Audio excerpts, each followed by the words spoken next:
¿Alguna vez has confiado tanto en alguien que entregarías tu vida por esa persona? ¿Y si esa persona te traicionara cuando más vulnerable estabas? Esta historia te dejará sin aliento. Si quieres saber cómo terminó todo, suscríbete al canal y activa la campanita para no perderte ningún capítulo. Te garantizo que no podrás dejar de escuchar. Me llamo Elena Martínez. Tengo 62 años y toda mi vida la dediqué a construir algo sólido. Trabajé desde los 16, limpiando casas en Polanco, luego vendiendo ropa en el mercado de Tepito. Después ahorré cada peso para abrir mi propia boutique en la Colonia Roma. Fueron 40 años de esfuerzo, 40 años levantándome a las 5 de la mañana, 40 años sin vacaciones. Todo fue para dejarle algo digno a mi hija Gabriela, mi única hija. El doctor me lo había advertido hace 6 meses. El corazón no estaba bien. Necesitaba cirugía, pero yo seguía posponiendo. Tenía tanto que hacer en la boutique, tantas cuentas por pagar. Gabriela insistía. Mamá, por favor, tienes que operarte ya. Finalmente acepté.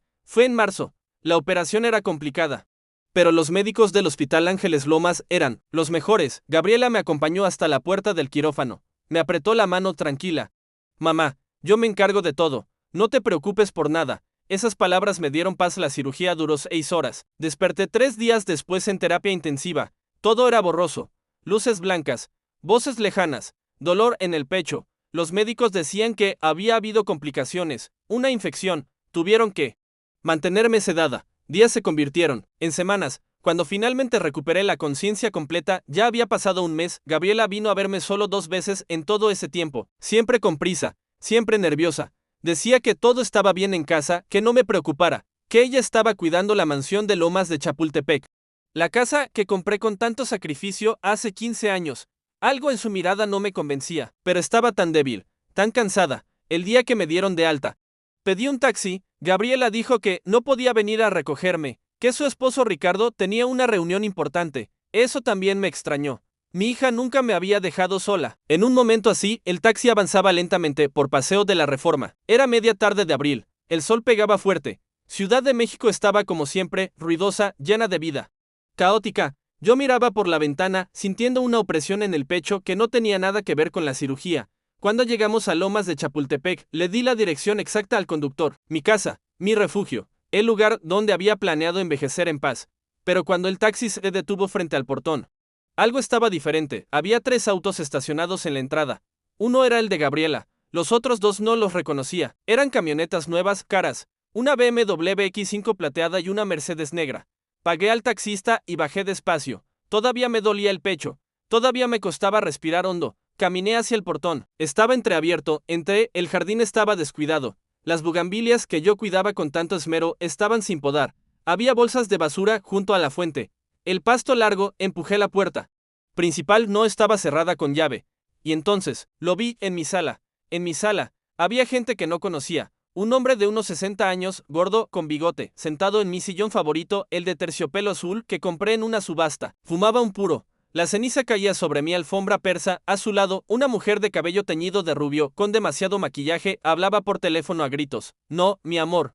Dile que, si no trae el dinero hoy, que se olvide del trato. Más, allá, en el comedor, había jóvenes comiendo. Dejaban platos sucios sobre la mesa de caoba que heredé de mi madre. Gabriel estaba ahí, de pie junto a la ventana. Cuando me vio, su rostro palideció. Mamá, el hombre del puro volteó. Me miró de arriba abajo, con desprecio. ¿Y tú quién eres?, preguntó con voz ronca. Sentí que el suelo se movía bajo mis pies. ¿Quién soy?, repetí, casi sin voz. Esta es mi casa. La mujer rubia colgó el teléfono. Me observó con fastidio. Ay, ¿de qué hablas? Gabriela nos dijo que tú ya no vivías aquí, que te habías ido a un asilo. Mi hija bajó la mirada. No dijo nada. En ese momento lo entendí todo. Mientras yo luchaba por mi vida en ese hospital, mi propia hija había entregado mi casa, a la familia de su esposo. ¿Qué harías tú en el lugar de Elena? ¿Crees que Gabriela tuvo sus razones? Comenta aquí abajo y no olvides suscribirte para ver cómo continúa esta impactante historia. Gabriela finalmente levantó la vista. Sus ojos estaban rojos, pero no lloró. Solo dijo, mamá, tenemos que hablar. ¿Hablar? Mi voz salió, más fuerte de lo que esperaba. ¿Hablar de qué, Gabriela? ¿De cómo invitaste a extraños a vivir en mi casa mientras yo estaba hospitalizada? El hombre del puro se levantó. Era más alto de lo que pensé. Su presencia llenaba la habitación. Señora, yo soy Héctor Robles, el padre de Ricardo, el esposo de su hija, y creo que aquí hay un malentendido. No hay ningún malentendido, dije, aferrándome al marco de la puerta porque las piernas me temblaban. Esta es mi propiedad. Y ustedes no tienen derecho a estar aquí. La mujer rubia, que supuse era la madre de Ricardo, se acercó con una sonrisa falsa. Señora Elena, no se altere. No es bueno para su corazón. Gabriela nos explicó que usted necesitaba ayuda, que la casa era demasiado grande para mantener sola, y que lo mejor era que nosotros nos mudáramos para apoyarla. ¿Apoyarme? Miré a mi hija, Gabriela, ¿qué les dijiste? Mi hija respiró, profundo. Cuando habló, su voz sonaba ensayada. Fría, mamá, los médicos dijeron que tu recuperación sería larga, que necesitarías cuidados. Ricardo y yo pensamos que sería mejor que su familia se mudara aquí, para ayudarte, para que no estuvieras sola. Yo nunca autoricé eso, estabas inconsciente. Mamá, alguien tenía que tomar decisiones. Héctor volvió a sentarse, como si ya fuera el dueño del lugar. Además, señora Elena, su hija nos comentó que usted tenía deudas, del hospital, de la boutique. Nosotros hemos estado ayudando con los gastos. Sentí un vacío en el estómago. ¿Deudas? Mi boutique está saneada, y el seguro cubre el hospital. Gabriela evitó mi mirada. Mamá, las cosas no estaban tan bien como creías. Revisé tus cuentas. Había facturas sin pagar, proveedores exigiendo dinero. El seguro solo cubrió una parte de la operación. Eso no te da derecho a... Tenía un poder notarial, mamá. Su voz subió de tono por primera vez. Tú misma me lo diste hace 2 años, para casos de emergencia. Y esto era una emergencia del poder notarial. Lo recordaba. Fue cuando empecé con los problemas del corazón. Mi abogado, don Tomás, me sugirió que le diera a Gabriel acceso a mis cuentas en caso de que algo me pasara. Nunca pensé que lo usaría así. Ricardo entró desde la cocina. Era un hombre delgado, de 38 años, siempre bien vestido. Cuando me vio, sonrió, pero la sonrisa no llegó a sus ojos. Elena, qué bueno que ya estás en casa. ¿Te ves mucho mejor? No le respondí. Ricardo, dije con toda la firmeza que pude. ¿Tú sabías de esto? Claro que sabía, él respondió, como si fuera lo más natural del mundo. Gabriela estaba muy angustiada. Necesitaba apoyo, y mi familia siempre está dispuesta a ayudar pagando. Intervino Héctor, porque yo le presté 50,000 pesos a su hija para los gastos del hospital. Tengo los recibos, 50,000 pesos. Una cantidad considerable, pero no justificaba que se adueñaran de mi casa. Voy a devolverles cada peso, le dije, pero quiero que salgan de aquí. Hoy, el silencio que siguió fue pesado, incómodo. Héctor miró a su esposa. Ella sonrió con malicia. Señora Elena, no creo que entienda la situación. Gabriela firmó un contrato con nosotros, un acuerdo de comodato. Tenemos derecho legal a vivir aquí por 1 año, renovable. Mi corazón, el que acababan de operar, latió con fuerza. Demasiada fuerza. ¿Un contrato? Miré a Gabriela. Suplicante, dime que no es cierto. Ella sacó unos papeles de su bolso, los puso sobre la mesa, los reconocí. Mi firma estaba ahí, pero yo nunca, entonces lo vi. La fecha, 2 semanas atrás, cuando todavía estaba en coma inducido, cuando no podía firmar nada. Esta firma no es mía, dije, tomando los papeles, con manos temblorosas. Es tu firma, mamá, dijo Gabriela sin emoción. El notario lo certificó. Yo estaba presente. Dijiste que estabas de acuerdo. Mentira. Eso era una mentira. Pero ¿cómo probarlo? Ricardo se acercó, poniendo una mano en mi hombro. Lo aparté. Elena, entiendo que estés confundida. Los medicamentos, la anestesia, todo eso afecta a la memoria. Pero esto ya está hecho, legal y correctamente. Lo mejor es que te vayas a descansar. Te preparamos tu habitación. ¿Mi habitación? La recámara de la planta alta, dijo la madre de Ricardo, la más pequeña.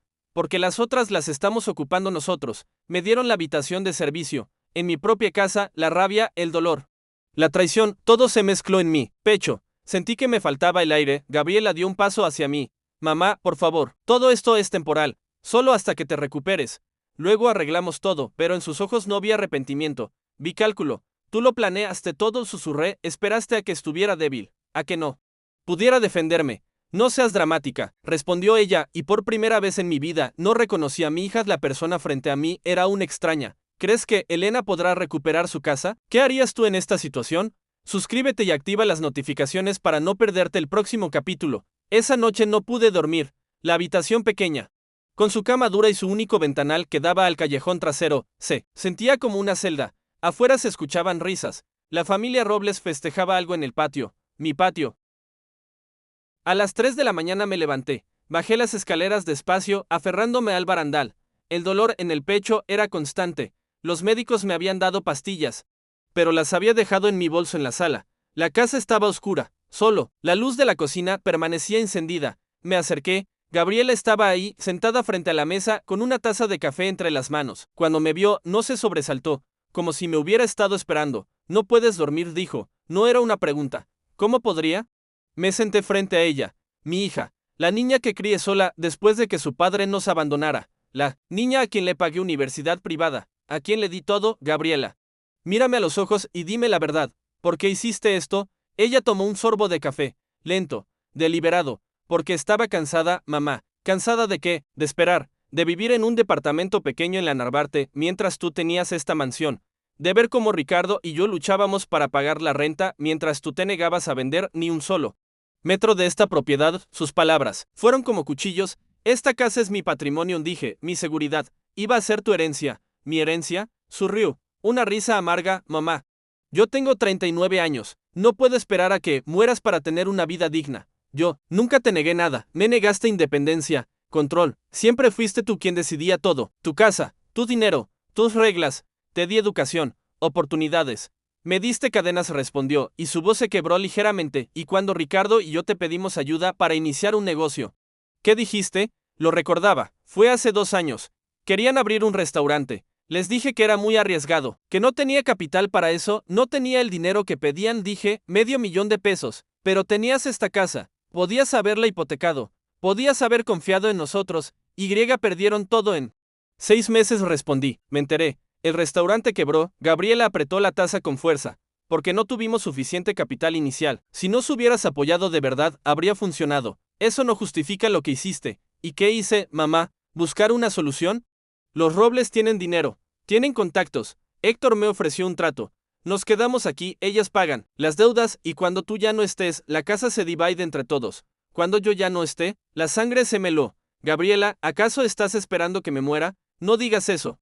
Su levantó bruscamente. Solo soy realista. Los médicos dijeron que tu corazón está débil.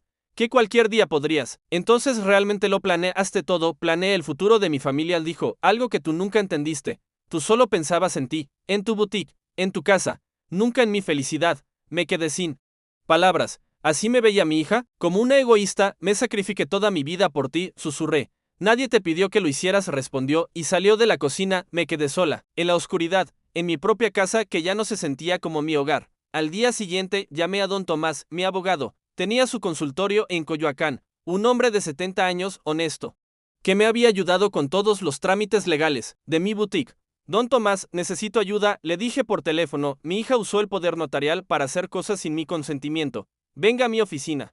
Elena, de esto es delicado. Tomé un Uber. El trayecto desde Lomas hasta Coyoacán fue eterno. La Ciudad de México en hora pico es un caos. Pero finalmente llegué. Don Tomás me recibió con preocupación. Le conté todo. Mostré los documentos que Gabriela había firmado. Él los revisó con cuidado. Su expresión se fue ensombreciendo. Elena, esto es malo, dijo finalmente. El poder notarial que firmaste es muy amplio. Le da a Gabriela autoridad para tomar decisiones sobre tu patrimonio en caso de incapacidad. Pero yo no estaba incapacitada cuando firmó el contrato de comodato. Estaba en coma, exacto. Y ahí está el problema. Si ella presentó documentos médicos que demostraban que estabas incapacitada temporalmente, legalmente podía actuar en tu nombre, entonces no puedo hacer nada. Podemos impugnar el contrato, argumentar que hubo abuso de confianza, fraude, pero será un proceso largo y costoso. ¿Cuánto tiempo? 6 meses, tal vez un año, viviendo como una extraña en mi propia casa. Si perdemos, continuó don Tomás, tendrás que pagar las costas legales. Además, Gabriela podría argumentar que el contrato es válido y que los Robles tienen derechos adquiridos. Salí de la oficina sintiendo que el mundo se me venía encima. Esa noche, de regreso en la mansión, vi algo que me heló la sangre. Héctor y Ricardo estaban en el estudio, mi estudio, revisando papeles, calculadoras, planos. Me acerqué a la puerta, escuché fragmentos de la conversación. Si la vieja muere, la casa se divide por ley, decía Héctor. Gabriela heredaría su parte, respondía Ricardo. Pero tenemos que asegurarnos de que los papeles estén en orden. Ya hablé con el notario. Si Elena no hace testamento, Gabriela es la única heredera. Y si hace testamento, entonces tenemos que convencerla de que no se incluya. O que dan la propiedad en vida. Se estaban repartiendo mi casa, como buitres. Entré sin golpear. Suficiente, dije, quiero que salgan. Ahora, Héctor me miró con aburrimiento. Señora Elena, ya hablamos de esto. Tenemos un contrato. Un contrato fraudulento. Pruébelo, dijo Ricardo con una sonrisa. Pruebe que es fraudulento. Mientras tanto, seguiremos viviendo aquí. Y ahí entendí algo fundamental. No iban a irse por las buenas, tendría que luchar. Pero no estaba sola, todavía tenía amigos. Todavía tenía recursos. Y sobre todo, tenía la verdad de mi lado. La batalla legal apenas comienza. ¿Logrará Elena recuperar lo que es suyo? Comenta qué harías tú y comparte esta historia con alguien que necesite escucharla. La boutique en la que Looney en Roma seguía siendo mía. Al menos eso no habían podido quitarme. Al día siguiente fui. Hasta allá necesitaba ver a Lupita, mi empleada de confianza desde hace 15 años. El local estaba cerrado. Un letrero decía cerrado temporalmente. Mi corazón se aceleró. Llamé a Lupita. Señora Elena, qué bueno que llaman, respondió. Su voz llena de alivio. Su hija vino hace 3 semanas. Dijo que usted había decidido cerrar el negocio, que ella no volvería. ¿Qué? Lupita, eso es mentira. Yo lo imaginaba, pero ella tenía documentos. Dijo que tenía autorización para tomar decisiones. Me dio mi finiquito y cerró la tienda. Cerró mi tienda, mi vida, mi trabajo. Lupita, ¿podrías reunirte conmigo? Necesito tu ayuda. Nos encontramos en un café en la Condesa. Lupita llegó, con una carpeta llena de documentos, facturas, registros, pruebas de que la boutique estaba funcionando bien, sin deudas significativas. Mire, señora Elena, dijo, mostrándome los papeles. Estos son los estados de cuenta del último año. La boutique generaba buenas ganancias. No había razón para cerrar. Gabriela mintió, dije. Más para mí misma que para Lupita. Inventó deudas que no existían para justificar todo esto. ¿Qué? Va a hacer luchar. Pero necesito testigos, gente que confirme que yo estaba bien mentalmente antes de la operación, que no tenía deudas, que nunca autoricé nada de esto. Lupita sintió. Cuente conmigo, y conozco otras personas que pueden ayudar, proveedores, clientes, gente que la conoce desde hace años por primera vez en días. Sentí una chispa de esperanza. También llamé a mi prima Rosario. Vivía en Querétaro, pero habíamos sido muy cercanas toda la vida. Le conté todo. Elena, eso es horrible, dijo. ¿Necesitas dinero? ¿Un lugar donde quedarte? Necesito testigos y apoyo moral. Voy para allá. Mañana mismo. Rosario llegó al día siguiente. Era una mujer fuerte, de 65 años, que había criado 5 hijos sola, después de enviudar. Cuando vio la situación en la mansión, su rostro se endureció. Esto no se va a quedar así, dijo. Esa tarde, cuando Gabriela llegó del trabajo, Rosario la confrontó en la sala, frente a todos. Gabriela Martínez. ¿Así le pagas a tu madre todo lo que hizo por ti? Entregando su casa a extraños. Mi hija la miró con frialdad.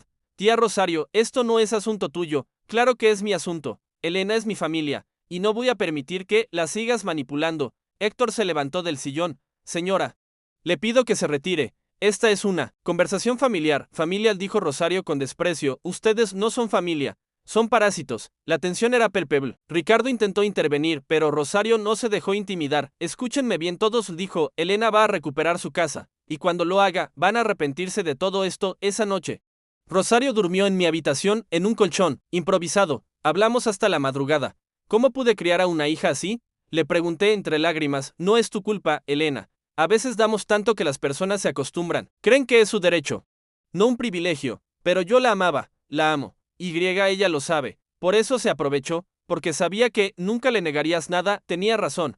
Durante años fui incapaz de decirle que no a Gabriela. Quería compensar la ausencia de su padre. Quería que tuviera todo lo que yo no tuve. Pero en el proceso la hice sentir que el mundo le debía algo. Al día siguiente, don Tomás me llamó. Elena, tengo noticias. Hablé con el notario que certificó la firma del contrato. Está dispuesto a testificar que Gabriela presionó para acelerar el trámite, que había inconsistencias. Eso es suficiente, es un comienzo. También revisé el poder notarial. Tiene una cláusula de revocación. Puedes anularlo inmediatamente. ¿Y eso qué implica? Que Gabriela ya no podrá tomar decisiones en tu nombre. Pero hay que hacerlo ante notario. Y ella tiene que estar presente. Ella nunca aceptará. Por eso lo haremos por sorpresa. Mañana, a primera hora, ya preparé los documentos. Esa noche le conté el plan a Rosario. Mañana revoco el poder notarial, dije. Es el primer paso. Y si Gabriela se opone, no importa. Legalmente tengo derecho, y una vez que lo revoque, no podrá seguir manipulando mis bienes. A las 8 de la mañana. Rosario y yo salimos de la casa sin avisar. Tomamos un taxi directo a la notaría. En Polanco, don Tomás ya estaba ahí. Los papeles listos. Firma aquí, aquí y aquí, dijo. Firmé. Cada firma se sentía como recuperar un pedazo de mi vida. Listo, dijo don Tomás, el poder notarial está revocado. Ahora enviaremos la notificación oficial a Gabriela. Cuando regresamos a la casa, Gabriela ya sabía. No sé cómo, pero lo sabía. Estaba en la sala, pálida, con los papeles en la mano. ¿Cómo pudiste? Me gritó. ¿Cómo pudiste hacer esto? Hice lo que debía hacer desde el principio, respondí. Protegerme de ti. Ricardo entró corriendo. Elena, esto es un error. Gabriela solo quería ayudarte. Ayudarme robándome mi casa, dije con voz firme. No. Ricardo, se acabó. Héctor también apareció. Su rostro estaba rojo de furia. Esto no cambia nada, dijo, todavía tenemos el contrato de comodato, todavía vivimos aquí legalmente. Por ahora, respondió don Tomás, que había venido con nosotras, pero ya presentamos la demanda de fraude, y tenemos testigos. Por primera vez vi miedo en los ojos de Gabriela, y supe que estaba ganando. La batalla está tomando un giro inesperado. ¿Qué crees que pasará ahora? Suscríbete para no perderte el desenlace de esta historia. Las siguientes semanas fueron las más difíciles de mi vida. La casa se convirtió en un campo de batalla silencioso. Gabriela dejó de hablarme. Ricardo me miraba con odio. Los robles hacían todo lo posible para hacerme sentir incómoda. Música alta a medianoche, la puerta del baño cerrada cuando yo la necesitaba. Comida que desaparecía del refrigerador. Pero yo resistía, con Rosario a mi lado, con don Tomás preparando el caso. Con Lupita recopilando pruebas. El día de la audiencia preliminar llegó en junio. El juzgado civil en Avenida Juárez estaba lleno. Gabriela llegó con un abogado caro, de esos que cobran 50,000 pesos por caso. Los Robles la acompañaban, mostrando su supuesto apoyo familiar. Don Tomás presentó todas las pruebas, los estados de cuenta de la boutique, los testimonios de Lupita y otros proveedores. El testimonio del notario sobre las irregularidades, los registros médicos que demostraban que yo estaba en coma cuando supuestamente firmé documentos. El abogado de Gabriela argumentó que ella había actuado de buena fe, que solo quería proteger mi patrimonio, que los Robles eran simplemente inquilinos legítimos. El juez, un hombre de unos 50 años con mirada seria, escuchó todo en silencio. Este caso es complejo, dijo finalmente, pero hay elementos suficientes para continuar. Ordenó una pericia caligráfica sobre las firmas cuestionadas y una evaluación psicológica de la señora Elena Martínez para determinar su capacidad mental durante el periodo en cuestión. Audiencia en 30 días. Salimos del juzgado. Gabriela pasó junto a mí sin mirarme, pero escuché lo que le dijo a Ricardo. Si perdemos esto, perdemos todo, y en su voz había desesperación. Los siguientes días fueron una montaña rusa emocional. El psicólogo designado por el juzgado vino a evaluarme. Me hizo pruebas de memoria, de razonamiento, de capacidad cognitiva. Respondí cada pregunta con claridad. Demostré que estaba completamente lúcida. El perito calígrafo, un hombre meticuloso con lentes gruesos, analizó las firmas durante horas. Comparó mi firma genuina con las que aparecían en el contrato de comodato. Una tarde, mientras Rosario y yo tomábamos té en el pequeño balcón de mi habitación, vi algo que me partió el corazón. Gabriela estaba en el jardín, sola, llorando, sentada en la banca junto a la fuente. La misma banca donde solíamos sentarnos cuando era niña, donde le contaba cuentos, donde le enseñé a leer. Voy a hablar con ella, le dije a Rosario Telena. No creo que sea buena idea, es mi hija. Tengo que intentarlo. Bajé despacio. El sol de la tarde caía sobre el jardín. Gabriela no me escuchó acercarse. Gabriela, le dije suavemente. Ella levantó la vista. Sus ojos estaban rojos, hinchados. Por un momento vi a mi niña otra vez. ¿Qué quieres?, preguntó con voz quebrada. Quiero entender, quiero saber en qué momento perdiste el camino. Ella se limpió las lágrimas con rabia. ¿Perder el camino? Mamá, tú nunca entendiste nada. Siempre me controlabas. Estudia esto. No salgas con ese chico. No gastes en eso. Ahorra. Toda mi vida siguiendo tus reglas. Porque quería protegerte. Me asfixiaste, él dijo, y cuando finalmente encontré a Ricardo, alguien que me hacía sentir libre, tú lo rechazaste desde el primer día. Era verdad. Nunca me había gustado Ricardo. Algo en él me parecía falso, oportunista. No confío en él, admití, y tenía razón. Mira lo que te hizo hacer. Ricardo no me obligó a nada, respondió Gabriela. Yo tomé mis propias decisiones. Por primera vez en mi vida, yo decidí. ¿Decidiste traicionarme? Ella se levantó. Decidí pensar en mi futuro, en el futuro de mis hijos. Estás embarazada, asintió lentamente. De 3 meses el mundo se detuvo. Iba a ser abuela.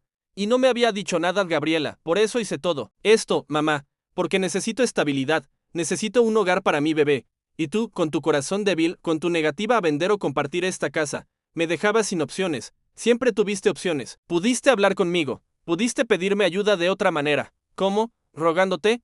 ¿Esperando a que murieras para poder vivir? Sus palabras me cortaron, pero había algo más detrás, algo que no me estaba diciendo. ¿Qué más hay, Gabriela, que no me has contado? Ella dudó. Luego, con voz apenas audible, dijo, Ricardo tiene deudas, muchas deudas, de su negocio anterior, gente peligrosa, nos amenazaron, dijeron que si no pagábamos nos harían daño. Ahí estaba, la verdad completa. ¿Por eso te aliaste con los Robles? Para pagar las deudas de Ricardo, Héctor ofreció ayudarnos, pero quería algo a cambio. Esta casa. Dijo que si nos dejaba vivir aquí, si lográbamos que se la vendieras o que la pusieras a su nombre, él pagaría todo y nos protegería. Así que vendiste mi casa por las deudas de tu esposo, por mi familia.